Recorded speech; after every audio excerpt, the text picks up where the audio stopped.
We are Two Guys Playing Zelda, and you can follow us on Twitter at Two Guys Play Zelda or email us at twoguysPlayingZelda@gmail.com. Welcome to part 1 of Inside Ganon's Castle here. It's a little bit of a mini dungeon leading up to the final battle with Ganondorf, as you could have guessed. And man, I just loved like that purple walkway right there. I don't know what about it, but it looks so royal. Like, yeah, you think of purple being associated with royalty, and like that's the complete opposite. I thought it just looked nice, but it reminds me of Crown Royal for some reason. It kind of does. It's almost the same color. But basically, this mini dungeon has 6 little pathways that are like itty bitty miniature versions of the dungeons we've already gone through. And the first one you want to do is the shadow one, correct? Yeah, shadow one, because we'll begin the golden gauntlets. Yeah. And then we'll go outside, and that'll allow us to get the defensive, like where you defensive power and stuff, which is important for the very last battle, I guess. Yeah, it cuts the damage you take in half, which is pretty awesome. But at this point, with 20 hearts and hopefully fairies in your bottle, yeah, you should be good. Yeah, but still, it's nice to have. I gotta say, this was one of my favorite. Like, there's usually like a mini dungeon. Don't do that. There's like a mini dungeon, like, obviously before every boss. Yeah. Like almost every Zelda game. But Twilight Princess is by far my favorite Hyrule Castle, because that thing just looks awesome. It really does. But this was easily my second favorite. Man, you just gotta be careful when that light grabs you, if it spits you over the edge there. Well, we don't need our shield by now. Yeah, that's true. If you think about it, we don't use that at all in the final boss fight. No, but we do use it in the oh crap, you're right. In the part of the dungeon. Yeah, you do. You got to shine the light. Yeah, sunlight. Yeah. So yeah, don't lose your shield. Yeah, and also, like I was gonna say, don't get spat over the edge by that. Man, out that big treasure chest drops, you just use your hook shot and get back instead of worrying about lighting the torch again. Yeah, and why did I take my shoes off right here? I have no idea. I thought I could pull it off, and obviously I couldn't. Well, I mean, it worked. You didn't fall off. But man, yeah, I don't know. The theme I thought was awesome in this dungeon too. It just kind of felt like the whole feeling of this place just kind of went into the last part of the game, I think. It really does. It really does. I loved how, like, when you first came into this big central part of the inside of the castle, it's just like a big open area with the 6 exits, or the 6 different dungeons, and then the tower going right up the middle. Yeah, right in the middle with the it's protected right now. Force field shield or whatever. Yeah. Barrier. Yeah. So I just thought it looked really cool, and once we start going up that tower here in a couple of parts, that's pretty awesome. And then one of my favorite parts ever in a Zelda game is going up that final stairway. Yep. To get up there. That's just awesome. Oh yeah, we'll be there shortly. But first we got to take care of these 6 6 barriers, and of course the 6 barriers correspond with shadow, water, fire, spirit. Yeah, and then the same sages that come along with those dungeons, temples, whatever they call in this game, bellies. Yeah. And none of these little side dungeons are particularly difficult in themselves. Some of them are worse than others. There's like a couple puzzles, but yeah, they're not too bad. No. Oh, the water temple one is annoying. It's the ice cavern. It's like the ice cavern. Yeah. Well, that's better than a water temple. True. So you wanted more of the water temple later on? I was not a fan of the ice cavern. So. Well, it was better than the water temple. Put those two together, it was not a fun part of this game. And we get to use a special crop in the fire temple. Yep. Just a hammer. Dang it. His hammer is clearly growing.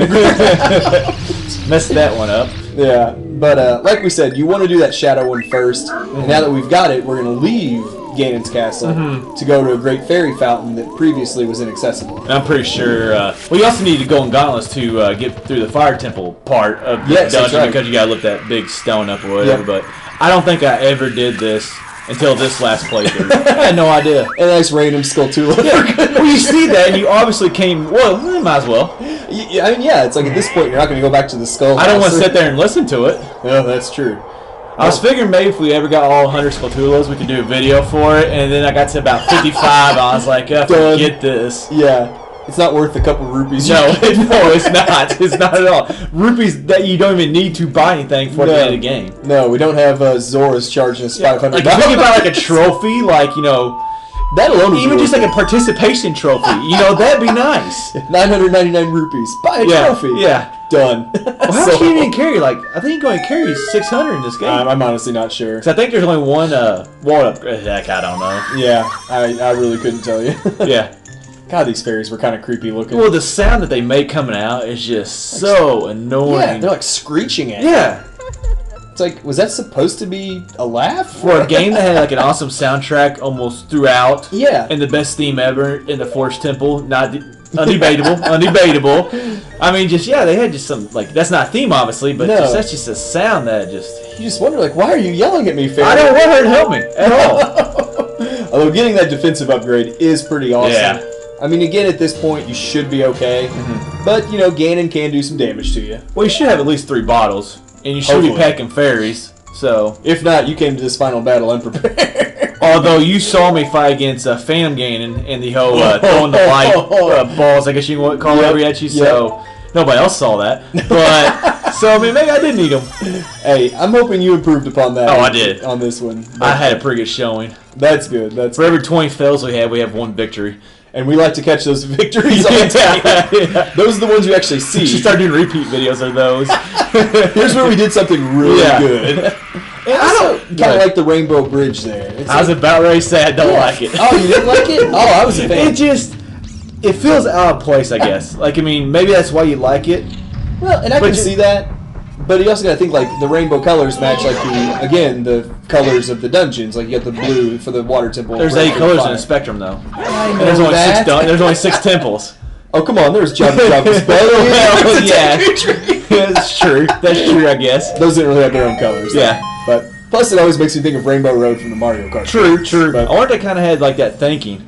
I wonder. Of Rainbow Road from Mario to put it there, but I don't know, it just felt out of place. Like, this whole dark area, just with the sound and the theme and everything. I just kind of thought, I don't know. I just kind of see that, but you also got to think, like, it is a dark area, but the sages built that bridge. Yeah. So maybe that was the idea as well. I wish it had been like a bridge that, like, you almost looked like it was going to fall. Yeah. And you're taking, like, your last steps across it. Yeah. That's what I kind of wish it was there.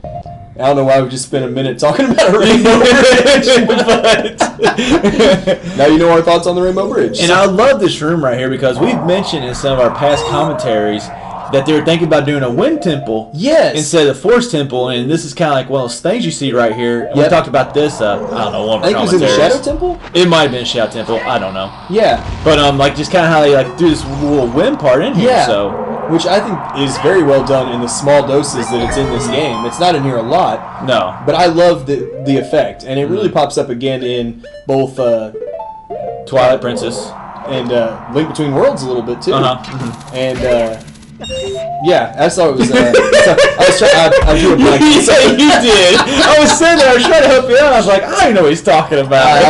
I don't know either. But back to Zelda, there, Red. Yeah. My mind wanders sometimes. It does make for a fun way to collect these silver rupees, though. Yeah. How do you think like a wind temple would have fared in this game? I think it would have been great. Well, all of course temples were great, minus the water temple, but I think I would have liked it. I really do. Especially combined with the hover boots like that. Or even if you had to switch with to the iron boots to keep yourself from blowing away. Yeah. I don't know how they could have built an entire temple around it.